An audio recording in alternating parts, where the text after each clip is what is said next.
France-Maroc, c'est une demi-finale inédite pour cette Coupe du Monde 2022, même si les deux nations se sont déjà affrontées à 5 reprises, entre les amicaux et le tournoi Hassan II en 98 et en 2000. Les Lions de l'Atlas vivent un rêve éveillé après avoir éliminé l'Espagne et le Portugal coup sur coup, en sortant d'un groupe très relevé. Les Bleus ont eux l'occasion de jouer une deuxième finale 4 ans après pour tenter de garder le trophée. Un grand combat qui s'annonce entre deux nations qui font d'ores et déjà une très belle compétition. D'après vous, qui de la France ou du Maroc va se qualifier pour la finale? N'hésitez pas à mettre votre pronostic en commentaire. Alors pour commencer cette petite analyse, on va faire un focus sur les Bleus. Pour le coup, c'est plutôt convaincant de la part des joueurs de Deschamps qui ont fini premier de leur groupe. Les victoires face à l'Australie et face au Danemark ont assuré la qualification et derrière ça a permis de donner du temps de jeu à plus ou moins tout le monde face à la Tunisie et pour bien sûr éviter les blessures qui ont déjà été trop nombreuses avant le mondial. La défaite n'a rien changé mais ça a au moins permis de concerner tout le groupe. En tout cas, Deschamps a su trouver le bon équilibre collectif en revenant à une défense à 4. L'équipe type est bien identifiée. Lloris, Varane ou Upamecano en charnière, Théo Hernandez à gauche et Koundé à droite qui a logiquement pris la place de Pavard qui avait beaucoup de mal sur ses dernières sorties. Au milieu, le duo Tchouaméni-Rabiot fonctionne très bien avec deux joueurs qui sont réellement en grande forme. Offensivement, Griezmann est placé au cœur du jeu en brillant beaucoup plus que sur les derniers mois, avec devant lui Mbappé à gauche, Dembélé à droite et Giroud dans l'axe.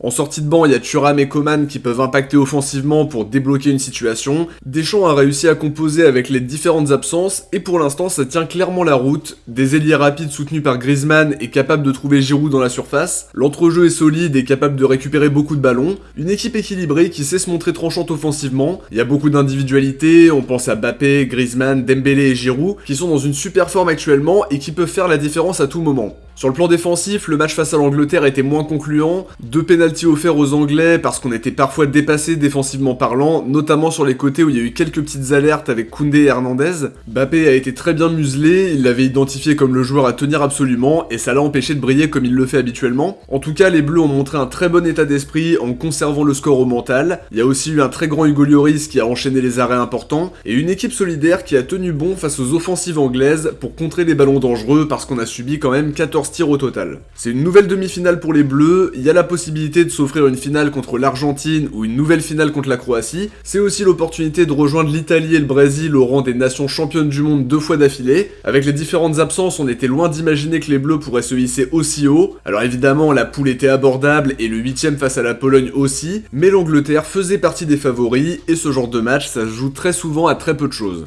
L'équipe a montré toute sa force mentale et à partir de ce stade de la compétition, tout est possible. Les Bleus sont à 90 minutes ou plus d'une nouvelle finale de Coupe du Monde, mais en face, les Lions de l'Atlas ont eux aussi des arguments à faire valoir. Ça me permet d'enchaîner sur la deuxième partie de cette analyse en s'intéressant plus particulièrement au Maroc qui réalise une Coupe du Monde exceptionnelle. C'était pas un cadeau de tomber face à la Croatie, la Belgique et le Canada, c'était un groupe hyper relevé et les Lions de l'Atlas terminent finalement premier en battant la Belgique et le Canada après avoir fait match nul en ouverture contre la Croatie. Invaincu jusqu'à présent en ayant encaissé seulement un but face au Canada, le Maroc est très solide derrière avec Hakimi et Mazraoui sur les côtés, la charnière Saïss Aguerd qui est très complémentaire et bien sûr Yacine Bounou dont on parlera plus en détail très prochainement sur la chaîne. En 5ème défenseur, il y a Sofiane Amrabat qui enchaîne les performances XXL aux côtés d'Ounahi et d'Amala dans l'entrejeu. Ounahi et Amrabat brillent particulièrement dans les duels depuis le début de la compétition et pour le coup ça permet d'avoir une très bonne assise défensive en ayant un milieu qui est capable de gérer ses adversaires. Offensivement, il y a Boufal qui est capable de faire des différences balles au pied, Ziyech qui sait se montrer très créatif et inspiré et En-Nesyri en pointe qui a d'ailleurs mis le but de la victoire face au Portugal et qui est très performant en termes de jeu de tête. Cette équipe marocaine peut se montrer tranchante en phase de transition, on a vu que les Bleus concédaient plus d'occasions sur le dernier match, et ça montre bien que les Lions de l'Atlas auront des opportunités qu'il faudra par contre pas rater. Koundé et Hernandez n'ont pas été hyper rassurants défensivement parlant, ça peut permettre à Ziyech et à Boufal de faire la différence sur les ailes. On imagine que la France voudra prendre le jeu à son compte et que le Maroc sera peut-être plus prudent dans les intentions de jeu, sachant que si tu te donnes corps et âme pour l'attaque, derrière ils vont te punir avec Mbappé et Dembélé en transition. Le Maroc est en tout cas très bon sur le plan collectif, et capable de bien défendre, mais aussi de saisir les opportunités offensives qui se présenteront. Si les Lions de l'Atlas ouvrent le score, les Bleus pourraient avoir beaucoup de mal à revenir, ça c'est mon feeling. Ce sera la mission d'En-Nesyri qui a marqué un but très important face au Portugal et qui aura fort à faire face à la charnière Varane ou Upamecano dans l'aspect physique. Je pense qu'il aura des opportunités, mais le plus important ce sera d'être le plus lucide possible, tout en sachant qu'Hugo Lloris sort d'un match incroyable face à l'Angleterre et qu'il est plutôt bien dans sa compétition.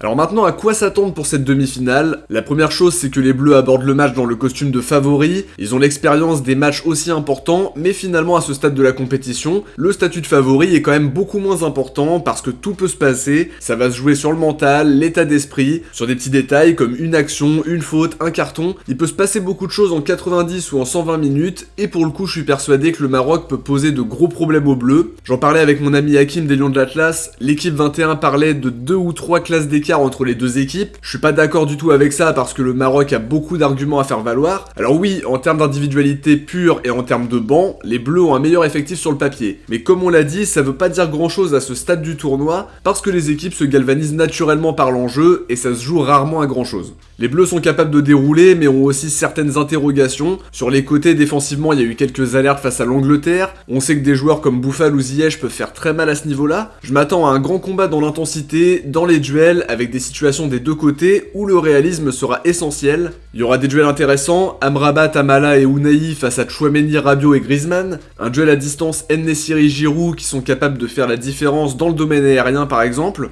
Lloris et Bounou qui font une très belle Coupe du Monde. On espère en tout cas que ce sera un match spectaculaire. Je trouve que c'est très compliqué de faire un pronostic. Pour moi, le Maroc est clairement capable de créer l'exploit, mais à côté de ça, les Bleus ont aussi montré qu'ils étaient capables de tenir leur rang. J'imagine un match nul à la fin des 90 minutes et la décision qui se ferait au tir au but pour le dénouement le plus cruel évidemment, mais c'est ce que j'imagine à 2 jours du coup d'envoi. Difficile de pronostiquer tout ça, les deux équipes me feront probablement mentir, mais en tout cas, quelle que soit l'issue, la Coupe du Monde que réalise le Maroc est exceptionnelle et les Bleus ont réussi à enchaîner une deuxième demi-finale en 4 ans après l'avalanche de blessures avant le mondial. Le Maroc doit regarder les Bleus dans les yeux, ils ont déjà battu la Belgique, l'Espagne et le Portugal, ça donne un maximum de confiance, tout ça très peu de temps après le départ de Vaïd et l'arrivée de Walid Regragui. L'histoire est plus que belle et il y a la possibilité de la rendre encore plus belle avec une finale de mondial. Le Maroc a montré qu'il savait faire face à de grandes nations en embêtant absolument tous les adversaires qui n'ont pas réussi à trouver la solution. Regragui fait un travail monstre, les joueurs ont un état d'esprit irréprochable et le groupe est très solidaire. Dans cette dynamique-là, tout est possible, alors oui, pour moi le Maroc peut créer l'exploit. Il y a des certitudes dans cette équipe qui est capable de mettre l'intensité qu'il faut, de saisir les bonnes opportunités et de livrer un combat pendant 120 minutes. Les Bleus ne doivent pas du tout sous-estimer le Maroc parce que la qualification est encore loin d'être acquise. Sur le papier, les Bleus sont favoris, ne serait-ce que par leur statut aussi de tenant du titre et par leur parcours qui se passe plutôt bien jusqu'à présent. L'expérience des matchs de ce niveau de la compétition est aussi très importante. Je pense que ça peut basculer d'un côté comme de l'autre, même si sur le papier, les Bleus sont les favoris, qu'ils ont évidemment beaucoup de qualité pour réussir